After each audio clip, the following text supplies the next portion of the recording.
अस्सलाम वालेकुम नाज़रीन, आप लोग देख रहे हैं 9 न्यूज़। मुझे कहते हैं गुलाम मुर्तज़ा भुट्टर। हमारे प्रोग्राम का नाम है पार्लियामेंट से पाकिस्तान। हमारे प्रोग्राम का मौजू है पाकिस्तान के हीरो ISI हमीद गुल। उनकी जिंदगी के बारे में जानने के लिए आज उनकी साहबजादी उस्मा हमीद गुल साहबा हमारे साथ मौजूद हैं। जनरल हमीद गुल साहब का ताल्लुक जो है शहीनों के शहर सरगोदा के किस गांव से था?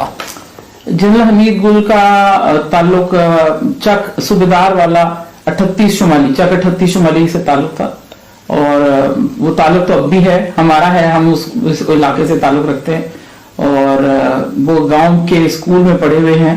शुरू की जो इब्तदाई तालीम है उसी गांव के स्कूल से हासिल की थी और उसके बाद फिर आगे जाके वो शहर में पढ़े। तो आप समझ लेंगे हम बैकग्राउंड में हम देहाती और के लोग हैं। को पश्तून कहा जाता है, तो पश्तून के किस कबाइल से आपका ताल्लुक है? हम बेसिकली पीछे से सवाक बुनेर से हैं, यूसुफजई ट्राइब से ताल्लुक रखते हैं। इनके 4 नस्लें पहले मेरे वालिद साहब के आबा अजदाद जो हैं वो माइग्रेट कर आ गए थे। पहले कुछ अर्सा लाहौर में आबाद रहे और लाहौरी गवर्नमेंट के पास ही उनका घर था और फिर उसके बाद सरगोदा में आके आबाद हुए। तो फिर आप समझ लीजिए कि 4 नस्लों से हम सरगोदा में आबाद हैं। जनरल हमीद गुल को जनरल परवेज मुशर्रफ ने अडयाला जेल में क्यों कैद किया था?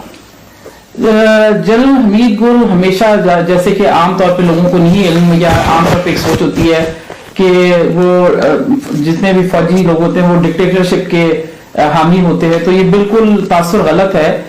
चंद लोग जरूर इस चीज में शामिल होते हैं और गलतियां करते हैं, मगर जन साहब हमेशा जमहूरियत के अलमबरदार थे और इसीलिए जिस वक्त ये वाकया हुआ कि चीफ जस्टिस को इस तरीके से इमरजेंसी प्लस लगा के उनको कर दिया गया था, हटा दिया गया था और पाबंद सलासिल कर दिया गया, तो या आपके हाउस अरेस्ट कर दिया गया, तो उस वजह से जनरल साहब एज अ प्रोटेस्ट गए कि मैं जाके फूल भी पेश करूंगा चीफ जस्टिस को और अदलिया की आजादी के लिए तहरीक चूंकि चलाई भी थी तो उसमें हिस्सा डालना था। तो मुशर्रफ साहब को ये बात पसंद नहीं आई, अरेस्ट कर दिया और उनको अडयाला जेल में डाल दिया। मैम, जनरल हमीद गुल के अफकार और नजरियात क्या थे? इस्लाम के दाई थे कि इस्लाम को वो हमेशा कहा करते थे कि हमें कम इस्लाम नहीं, हमें ज्यादा इस्लाम की जरूरत है, क्योंकि ज्यादा इस्लाम जो फॉलो करेगा वही इंसाफ भी करेगा, वही अदल भी कर सकता है, अदालत भी कर सकता है, हिफाजत भी कर सकता है, कफालत भी कर सकता है। तो जो स्टेट ये 3 चीजें नहीं कर सकती तो वो इस्लाम से दूर हो जाती है। तो वो ज्यादा इस्लाम के प्रोपोनेंट थे और उसकी वजह से वो पाकिस्तान की भी बड़ी अहमियत को समझते थे कि पाकिस्तान भी इस्लाम का किला है। एक सियासतदान और स्टेटमैन में क्या फर्क होता है? सियासतदान जो आज की जबान में हम समझ रहे हैं, वो तो जिसको हम सियासतदान कहते हैं, तो वो अपनी जात के लिए सब कुछ करता है।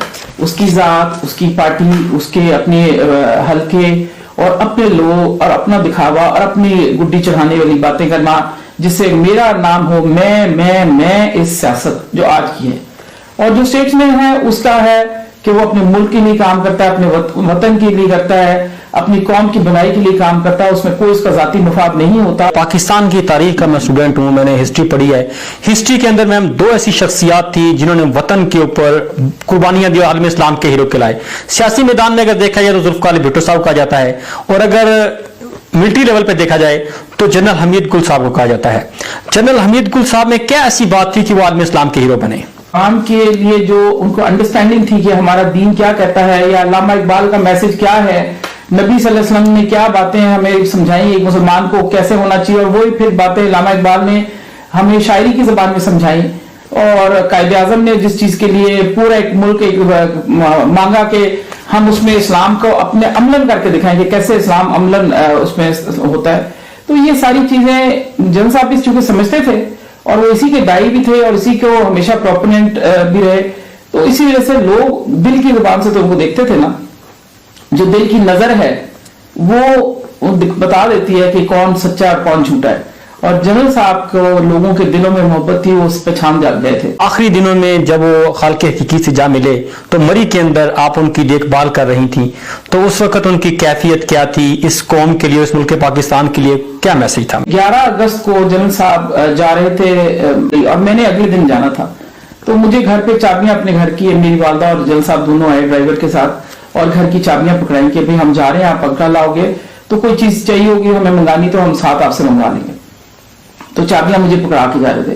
तो जनरल साहब मेरे से बात नहीं कर रहे थे, किसी से फोन पे बात कर रहे थे और सिर्फ इतना डिस्कशन हो रही थी कि मुझे इस्लाम मैंने किया तो जवाब नहीं दे सके कि उन्होंने कहा कि एक ही बात कर रहे थे कि आइन का आर्टिकल 2A और ये अगर इसकी सही तशरीह नहीं की जा सकती, अल्लाह के हाकिमियत आला की बात नहीं की जा सकती तो फिर इस आइन का क्या फायदा है। और वो इस तरह की बातें कर रहे थे। तो मैंने फिर उनको कहा कि अब्बू मैंने अब इस्लाम की आपने जवाब ही नहीं दिया।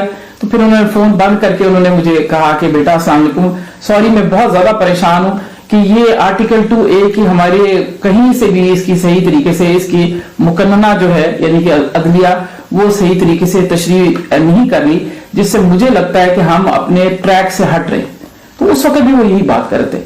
फिर मैं जब उनके पापी गई मरी में और वहां उनके पास रही तो वहां भी वो सिर्फ ये बात कर रहे थे। आखिरी वक्त तक भी ड्यूटी पे थे। जैसे वो कहते थे कि मैंने वर्दी उतारी है, बूट नहीं उतारे और मैंने कसम मेरी साकित तो नहीं हुई कि मैं अगर रिटायर हो गया हूं। तो आखिरी वक्त तक काम कर रहे थे। मैम इस वक्त आप मेरे मुल्क पाकिस्तान की आर्मी के जो जवान हैं जो सरहदों पर मेरे वतन पाकिस्तान की हिफाजत कर रही हैं, क्या उन्हें मैसेज देंगे, क्या पैगाम देंगे आप आर्मी के जवानों को? मैं आर्मी के जवानों को ये पैगाम देना चाहती हूँ कि हम आपको बहुत अप्रिशिएट करते हैं, हम आपकी कुर्बानी को समझते हैं। मेरे वालिद साहब इस महकमे से थे। जो आपकी कुर्बानियां हैं और जो आपकी एफर्ट है वो उस चीज को उस तरह की एप्रिसिएशन जिस तरह चाहिए वो नहीं मिलती। मगर उसके बावजूद आप लोग जब इतना कुछ कुर्बान करते हैं तो ये एप्रिसिएशन भी कुर्बान करें और अपने पाकिस्तान के लिए, वतन के लिए जो भी कुछ कर सकते हैं वो करें। क्या फर्क पड़ता है, अल्लाह के यहाँ तो आपकी एप्रिसिएशन है, हम आपकी एप्रिसिएशन को समझते हैं, हम आपको सल्यूट करते हैं। ए वतन तूने पुकारा तो लहू खोल उठा, तेरे जाबाज तेरे बेटे चले आते हैं। साथ ही मुझे और उज़्मा हमीद गुल साहिबा को दीजिएगा इजाजत। आपका, मेरा और पूरे पाकिस्तान का अल्लाह निगहबान। सलाम पाक फौज, सलाम पाकिस्तान।